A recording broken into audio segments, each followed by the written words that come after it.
आपला स्वातंत्र्य दिन मोठ्या आनंदाने आणि उत्साहाने साजरा होत आहे।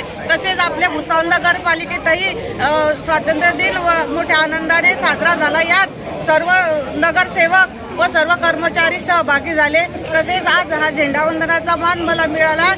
तसेच आज नगरपालिकेतर्फे 5 ठिकाणी झेंडावंदन करण्यात येणार होते, त्यात 4 ठिकाणी ही स्त्री शक्तीला मान मिळाला। याचा मला खरंच खूप खूप अभिमान आहे।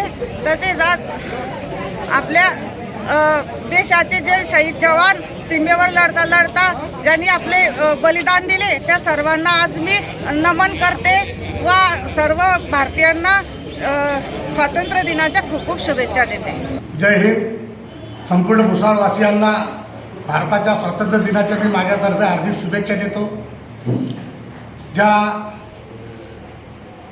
महाक्रांतिकारकांनी आपल्याला देशाचं स्वातंत्र्य दिलं, त्या पश्चात आपल्या वीर जवानांनी आपलं रक्षण केलं, अशा सर्वांना मी माझ्यातर्फे माझं शुभेच्छा अर्पण करतो। आपल्या सैनिकांमुळे आपण आपल्या देशात सुरक्षित आहात आणि ज्या क्रांतिकारकांनी आपलं रक्त सांडून आपल्याला हे स्वातंत्र्य मिळवून दिलेलं आहे, त्या स्वातंत्र्याची किंमत आपण करून भुसावळवासियांनी त्यांच्या पावलावर पाऊल ठेवून ह्या देशाचं रक्षण करण्याची प्रतिज्ञा करावी।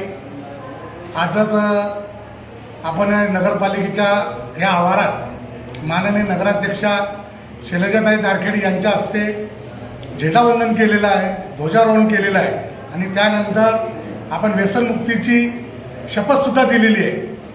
मी सरकारला आणि जिल्हाधिकारी साहेब यांना विनंती करेल की आपण व्यसनमुक्तीची शपथ देताना त्यामध्ये दारूचा सुद्धा उल्लेख करावा, कारण दारूमुळे सुद्धा अनेक कुटुंब उद्ध्वस्त होत आहेत आणि झालेले युवा पिढी युवा तरुण हे उद्ध्वस्त होत आहेत।